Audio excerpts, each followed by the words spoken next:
Work Energy and Power Trial Examination 2021, Eastern Cape, Physical Science, Paper 1, question number 5.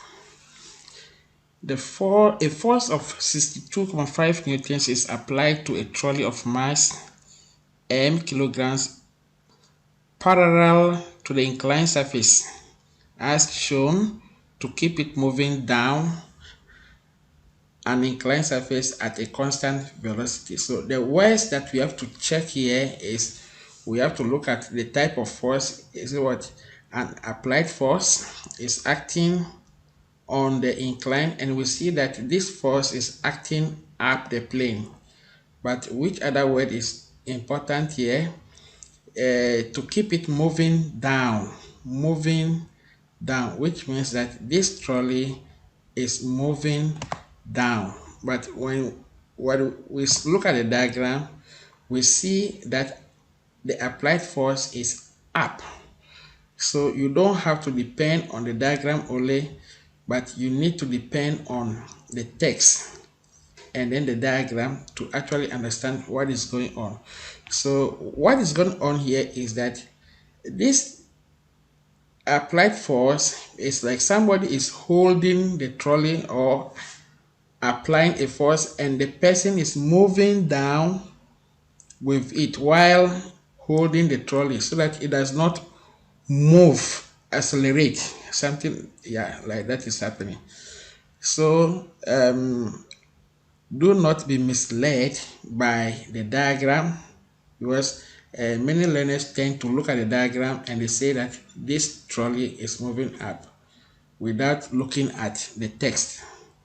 So always remember that you need to combine the text and then the diagram to actually understand what is going on in the problem. Then we continue. The vertical height of the inclined surface is 12 meters, and then we have to refer to the diagram. So we can see the vertical height, which is 12 meters from the ground, and then they say a kinetic frictional force of 35.5 newtons acts on the trolley as it moves down the inclined plane. Again, they repeated the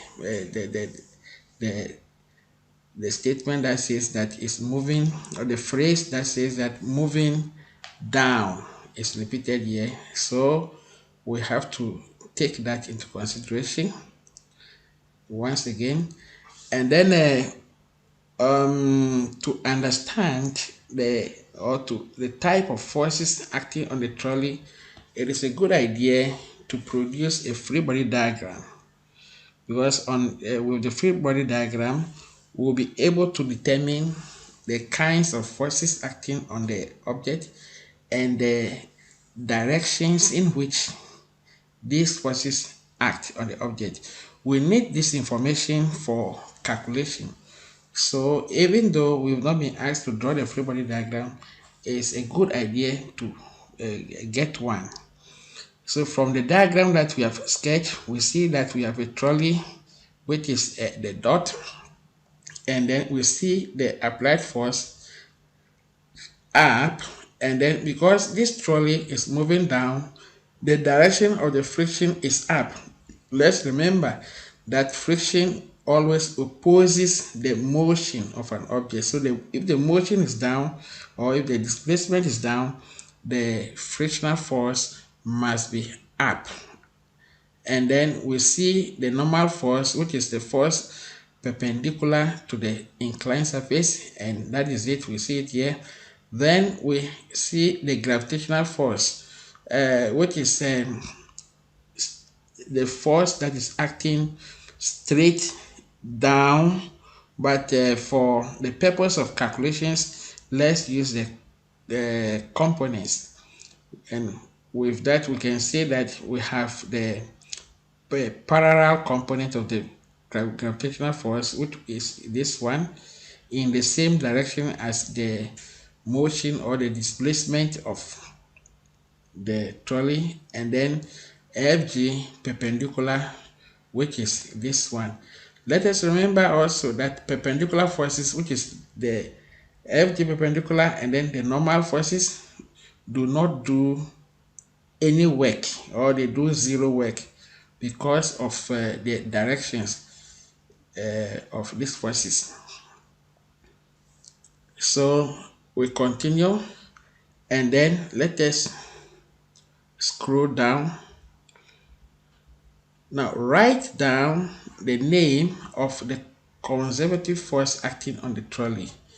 Now we know that in mechanics we have only one conservative force, and that is the gravitational force. So we go and then write it down.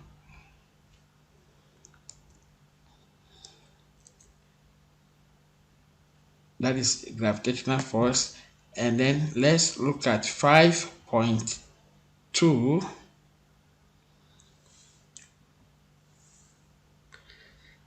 Now calculate the work done by the frictional force on the trolley. It is very important to be careful and take your time to interpret the goal of the problem. That is what you are calculating.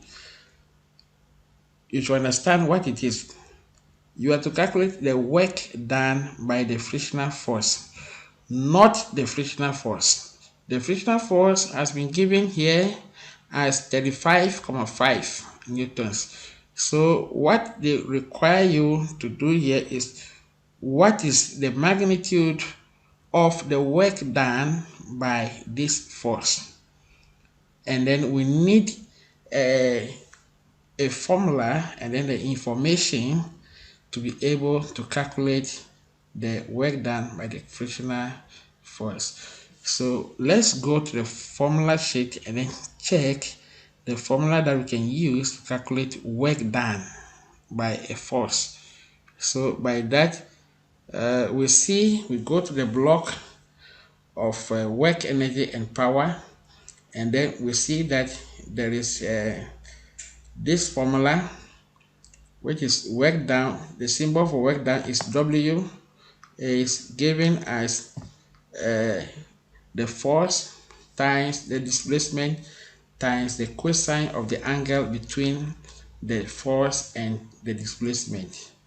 So we are going to use this formula to calculate the work done by any force. And for 5.2, the work done by the frictional force, and then when we go, we will see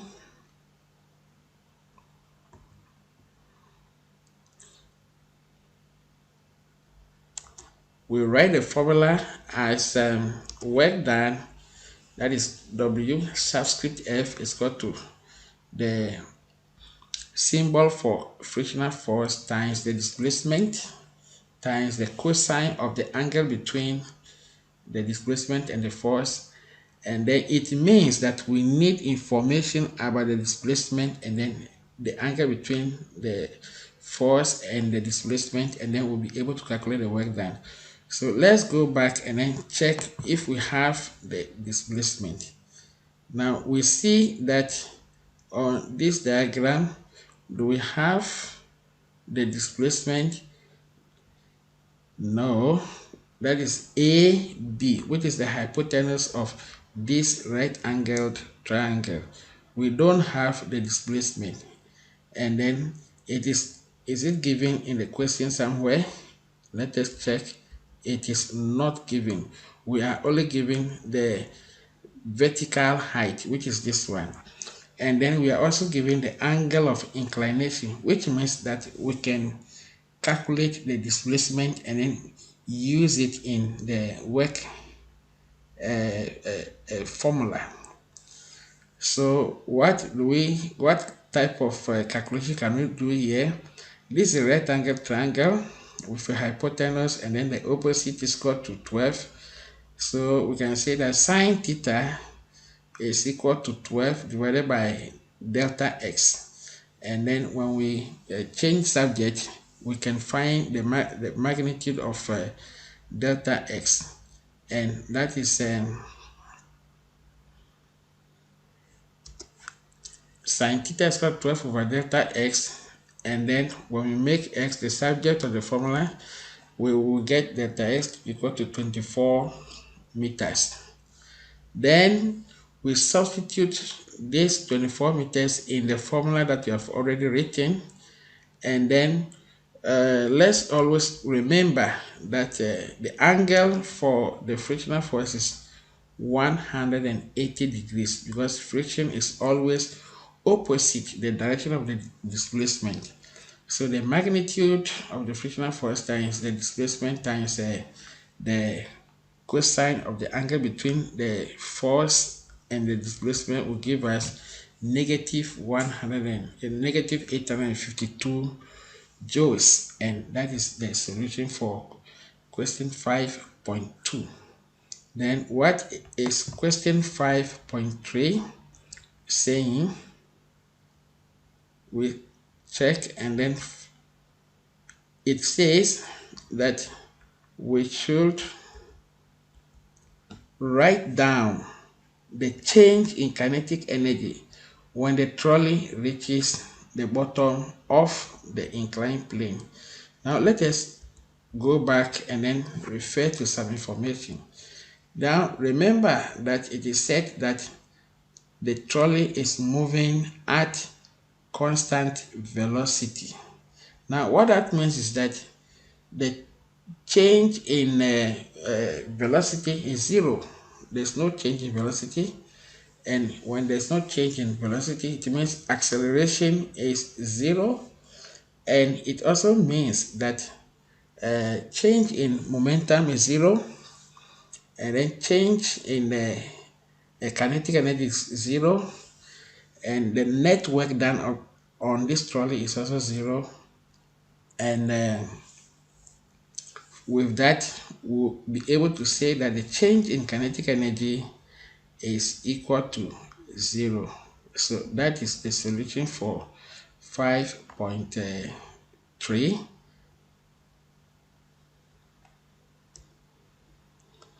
And then we go to 5.4.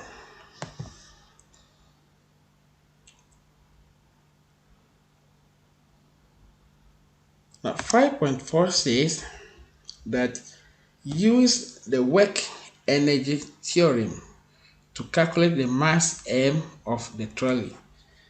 Now remember that we have not been given the mass of this trolley, and then we are directed to use the work energy theorem. What is the work energy theorem? We go to the formula sheet. It is there.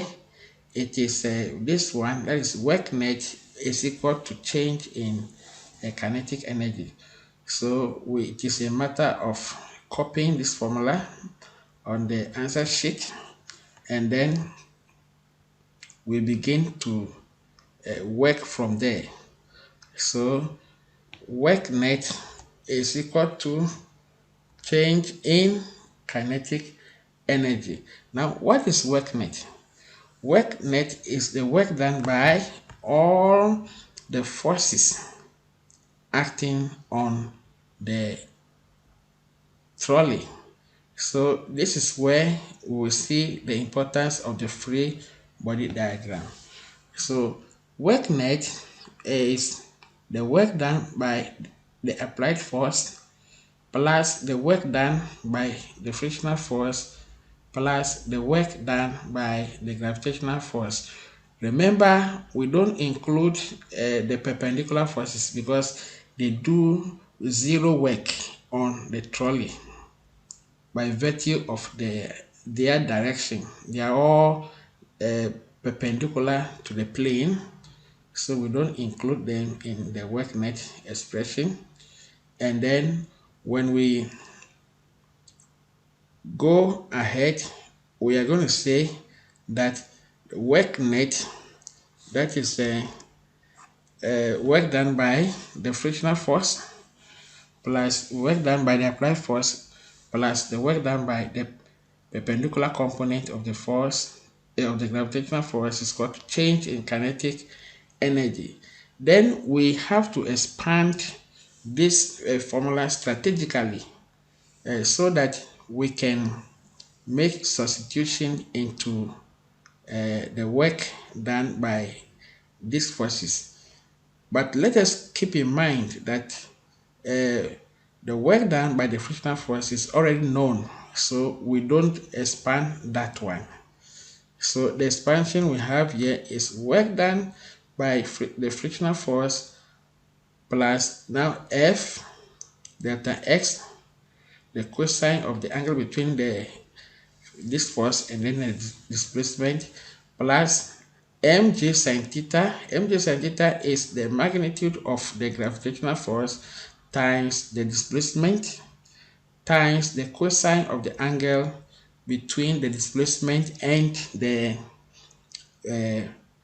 gravitational force parallel is equal to change in kinetic energy.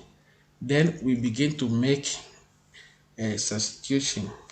So remember, the work done by the frictional force is already known as to be negative 852 joules. So we substitute that one, and then the magnitude of the applied force is 62,5, and then the magnitude of the displacement is 24, and then cos 180. Why 180? Because this time our applied force is in the opposite direction of the displacement. So we substitute 180 just as we substituted for the frictional force. We can just go and make a reference to the free body diagram to see what we are talking about. That is, both the applied force and then the frictional force are in the same direction, that is opposite direction to the displacement. So the angle between the displacement and then these forces is 180. Then that of the angle between the displacement and the parallel component of the gravitational force is 0, because the displacement is down and the parallel component of the gravitational force is also down. So we make the appropriate substitution there, and we say that the work done by the gravitational force is mass times the gravitational force, gravitational acceleration, sine 30. Sine 30 is the angle of inclination of the plane, and then times the displacement here, which is 24, times the cos 0, and that is equal to the change in kinetic energy of the trolley, which is 0. And then when we go further and then simplify, we are going to get negative 23,000, negative 2,352 plus 117,6 m is equal to 0. And then when we evaluate this with our calculators, we find that the mass of the trolley is equal to 20 kilograms.